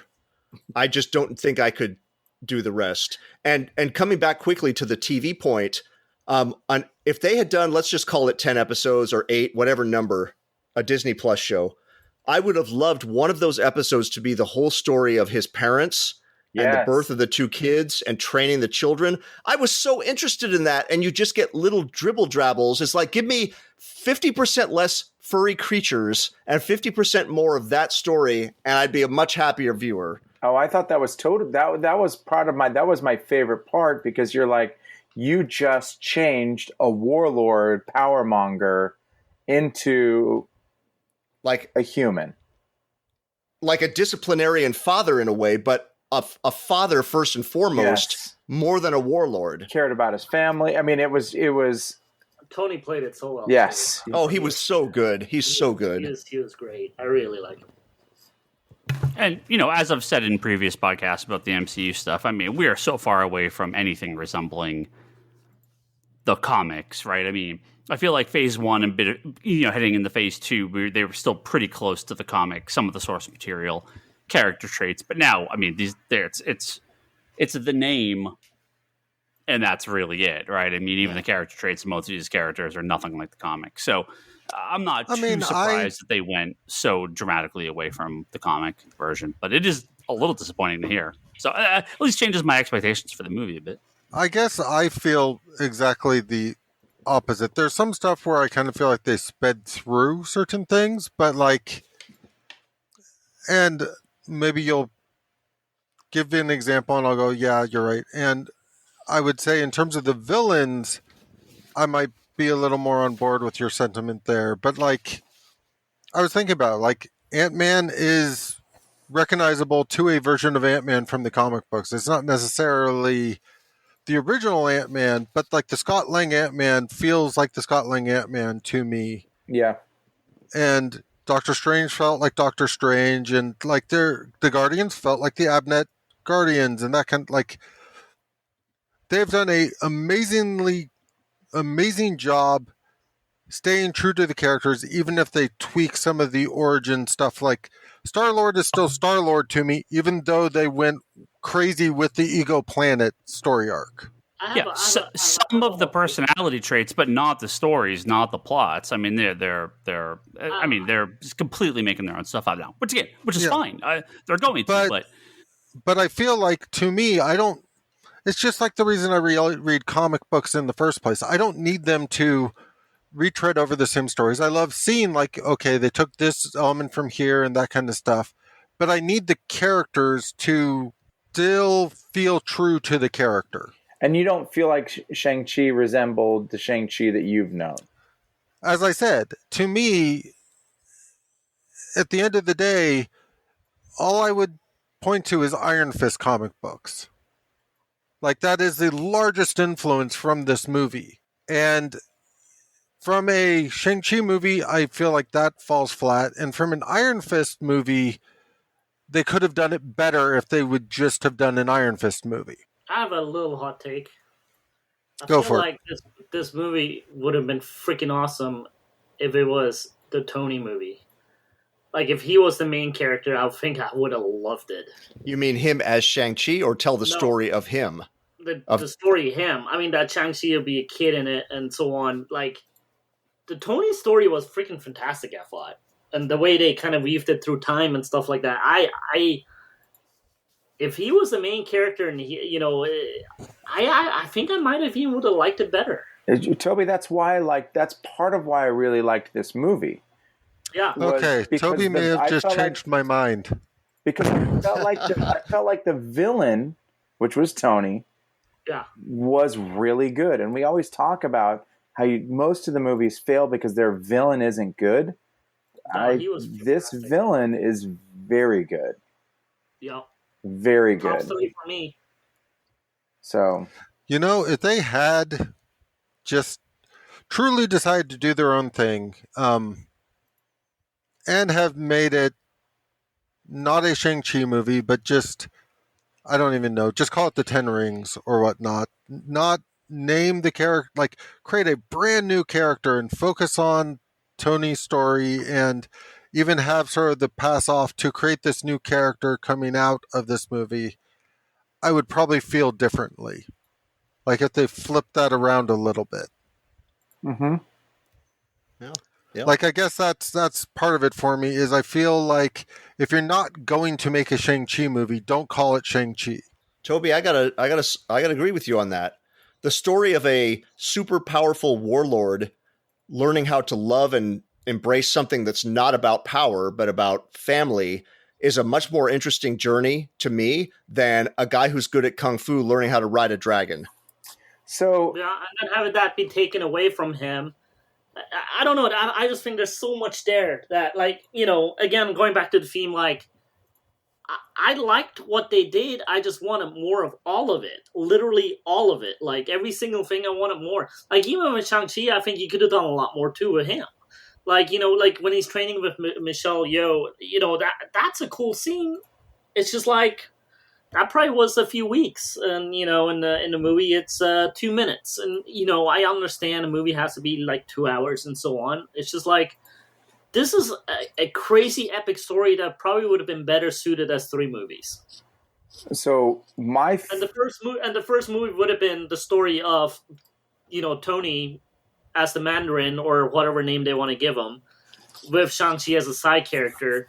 But the second movie, like, being the uprising of, the sun, and, and the third movie, the conclusion. Like, I'm totally, like, paraphrasing and throwing this together super fast without a whole lot of thought, but there is a lot of cool shit in this, and I would have, if this was a trilogy, I would have been blown away. And when I looked at the movie as a whole, obviously the beginning fight scene in the bus is a highlight. But the emotional part of it, Kevin, you were dead by now, so you probably missed it. I was still conscious. I just my soul was off in the astral realm. Crushed. There was a scene when Shang-Chi is confronting his dad as he's trying to break down the barrier, and they pause, and then you hear his wife's voice again. And Tony does such a good job in that role that you could see the pain in his face wanting that voice to be real.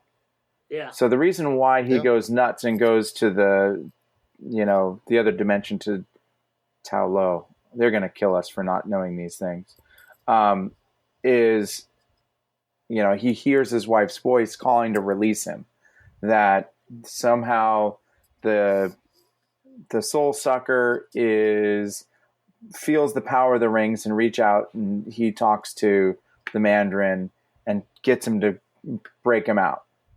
But it's the pain that he has is he just does a great job with that. That was a fantastic. Not even there, like, even the first time, like, he says he hears it, but Yeah. then you kind of don't believe him. But when, like, the first time you kind of see him hearing it, oh, like, holy shit. You feel it, and I feel like, and this is to credit Tony. I thought he was the most interesting character in the movie, Very much by far. Oh, totally agree. Yeah. So with Tal Lo, real quick, it is the in Marvel at least, it is like the Chinese heaven from the Thor comics. So it's a Thor thing. Oh, should have known that. Yeah, except it's not really a heaven here either. Like, you can access it in a car. You just have to know the route to get to it. Like, Yeah, that was like one of the things that bugged me. Again, Shocker I'm Kung going Lo. back to the Golden Child. I wanted tests for you to enter the place. Yeah. Like, I don't want a labyrinth that they could enter in a car. I wanted, like, different tests for you to be worthy to enter this place. I really wanted to see that. It's like the Rock of Eternity, where you just take like the subway into it. Yeah. or- Yeah. Yes. Was that long bridge part of Except this? trees will kill you. yes. Beware of the trees.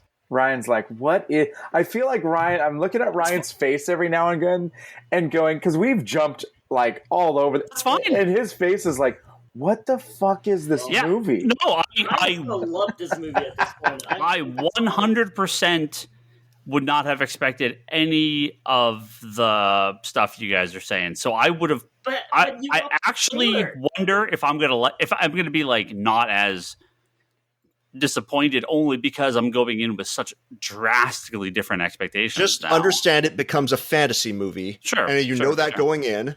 Yeah, I feel like they maybe really mismarketed this then, Not right? counting Kevin, but I mean, those creatures were in the trailer though. I was not surprised to see them. But I haven't seen the trailer, Toby. Either No, Ryan. I say except for you. I say like Ryan shouldn't be surprised. Watching the trailer though, like I took that stuff as like A flashback, a dream sequence. Or mythology, maybe? Right, exactly. I actually thought that's where the finale is going to be, and that's exactly where it was. So the trailer actually really, like, for once, I'm like, this is what the movie is going to be, and it exactly was. Now, going in just based on the trailer was a little lukewarm. I got excited the day after because so many people were so high on this movie, including friends, that I got a little excited. And I probably shouldn't have, because then I got let down a little bit. But they were all enjoying it, and people that reviewed it said it was really, really good. So I'm actually glad that if Normal's watching, they really like it. Cool. Yeah, and I'm sure this is above everything a movie with beyond zero expectation from people walking in off the street. I think like Captain America, like people had heard of, right? This is a character that maybe some people knew. But yeah, of every character they've ever done anything with, I would put Shang-Chi and Guardians of the Galaxy probably at the very bottom of name recognition, and maybe Captain Marvel too. So Ryan, but people don't know anything about this character. With that said, this would be a risk that the studio or Marvel took that was a huge, massive swing and difference. Something that you say they always play it super safe. They always play it this. I don't feel like this is a very safe movie. No, it took risks on this one for sure. It's a big fantasy movie, but I'm going to assume it's a lot of tempered, wisecracking jokes and playful violence and bright colors and the same thing that every MCU movie has, right? I mean, they're never going to go away from that. Oh, and the fight scenes between the Mandarin and was it Lee, his mom? Oh, and the looks that she would give him. Yeah, in the flashbacks. Yeah, so good. Oh, that's what I'm saying. That stuff is so good. Yeah. I want to just stay there in that world. It was like a cuddly little place to be. It was fantastic. You got to take what you... All right. Well, we for two people not having seen the movie at all, we certainly took the length on this one. Last thoughts. Shang-Chi 2 gets announced. You guys in, or are you just like, I'm fucking out? Like, I can't do it. I actually think I'm more excited for the second one because now things are set up. And also in general, I tend to like the sequels in the Marvel or the MCU, except for maybe Guardians, but I tend to like the sequels better.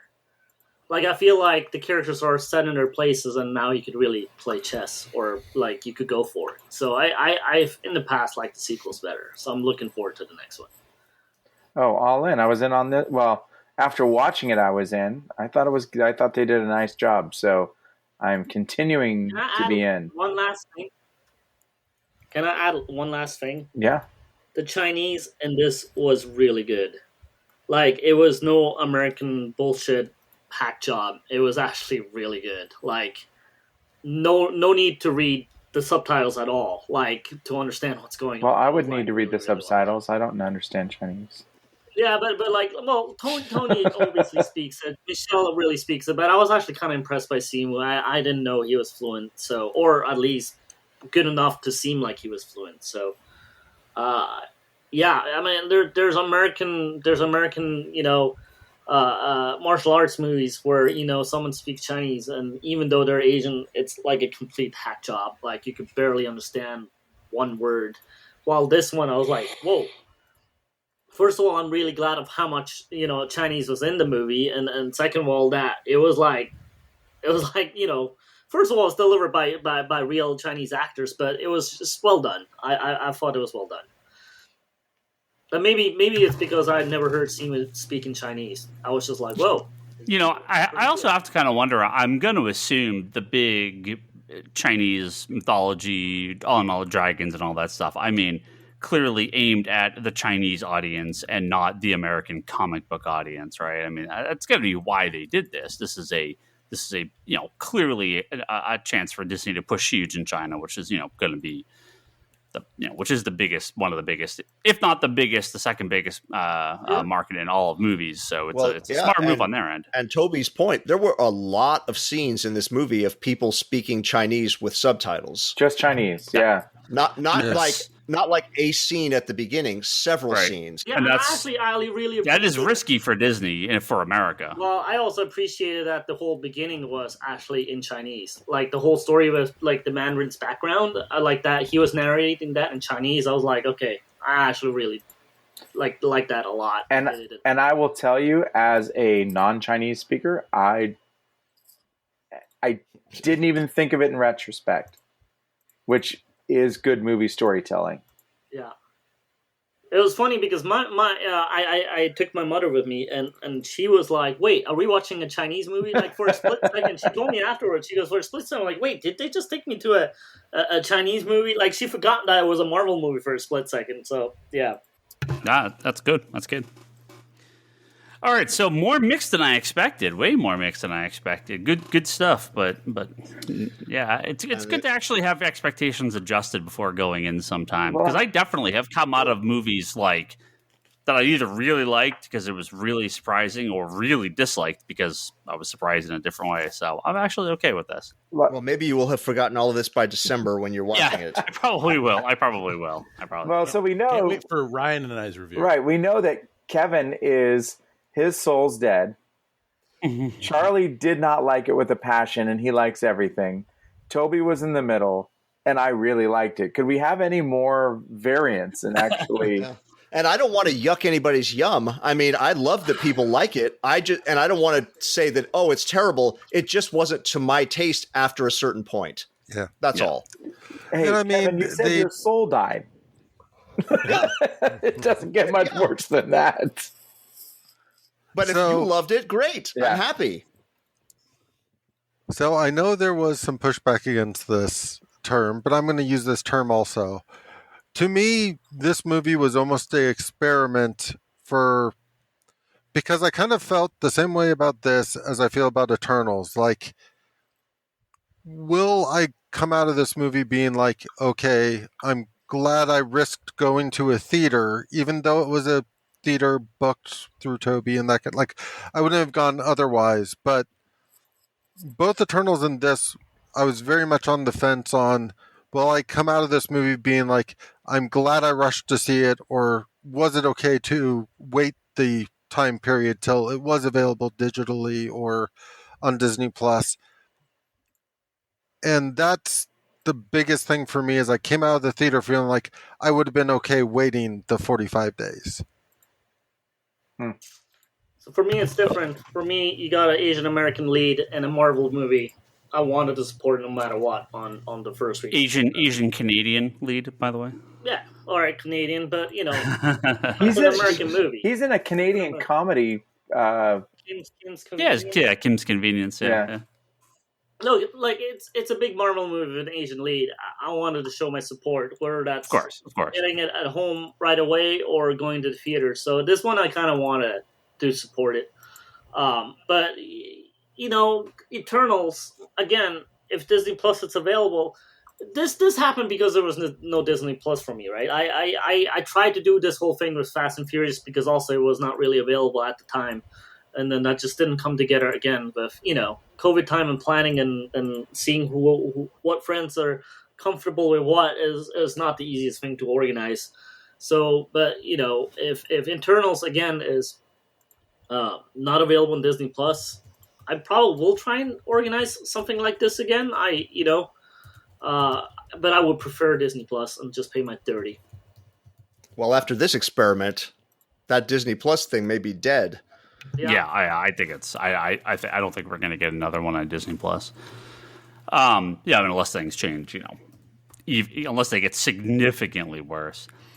Yeah, with Eternals, we talked about this when that second trailer came out, right? My expectation and interest after that first one was zero, right? Obviously I'm going to see it, but I thought it looked like horseshit. What a trailer can do. That second trailer was fantastic. So, I'm obviously going to see Eternals. I'm going to see everything eventually. I just want to see, I just don't know what they're going to, do with Eternals. It feels like such a different movie, right? This still feels in the Marvel world, right? It still feels like, this is a thing people are going to acknowledge. Eternals does feel like the real test of I'll be honest, a pretty different type of movie. I'll be honest with you. You take Benedict Wong's cameo out and the Abomination and his cameo at the end. This could have been easily a non-Marvel movie, very easily. Yeah. There's no connections at all, to any of the Marvel movies if you just take Benedict Wong out. And right. Sure, the Abomination was just there for eye candy, I feel like. Well, and you have to take Trevor out. Trevor, I love that. Sure, yeah. That was weird. I chuckled. That whole little segue, that just was a whole bizarre thing that I just felt like they put in to continue to troll the fans of the Mandarin. Yeah, which I thought was hilarious because I have to say I was going to say, am I going to hate it even more because of that stuff now? Awesome. Well, it has a lot of jokes. I have to say though, I did. Are they rip roaring funny like every joke in every Marvel movie is? Knee slapper. I'm rolling in the aisle at the witticism of the MC writing staff. That the one thing I will never ever bet. I would bet on the NFL before I would bet on predicting what Ryan Higgins will find funny versus annoying. Yes, because I can't call that at all ever. No, not anymore. I did love his line though when the Pokemon showed up and he goes, "Oh, you guys see him too." I thought that was actually pretty damn funny. It is really easy to know what I find funny. Are they British? Is it super uncomfortable? I just split my lip somehow. Amazing.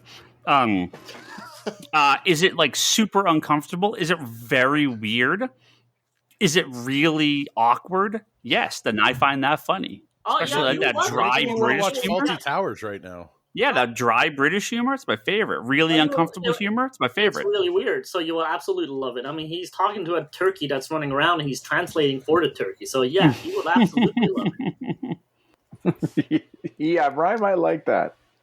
Yeah, it was fucking weird. So with everything said, go out and see the movie. It's good. Don't listen to these guys. They don't know what they're talking about. Well, that is a very unique movie wrap up here for the Comic Conspiracy Podcast. And I'm seriously bleeding all over my place. My lips are super chapped apparently. I started bleeding like crazy. You gotta hydrate. I don't know what the heck. Literally, I have been all day. I have no idea what I did. This is the quietest Brock has been in any podcast I've ever been on. I've been muted the whole time. I've been taping my books. I'm I'm on a roll here, baby. We're going to check out. We're going to get out of here. Thanks to our high-tier Patreon backers, Joe Duff, Craig Anderson at Clear Path Coaches, Jimmy Rivera at the Social Forum Podcast, and Talon Bray. Thank you all very much for your continued support. Actually, I'm not going to read the rest of this because I can't talk. Like, I'm bleeding out of my mouth horribly here. So, go listen to previous episodes. You can find out everything about this podcast. It really doesn't matter. Nothing else in this podcast is going to matter. It really doesn't matter. We're all on Twitter. Just follow us, whatever. You can So where did you leave off on the outro? Ryan's sitting here bleeding. He's I'm seriously bleeding really badly. I don't know what the fuck. I've been on a 2-hour podcast. I have to tell you guys ahead of time that we just lied to Ryan and everybody about this. None of this actually happened. So there you go. All right. Goodbye, everyone.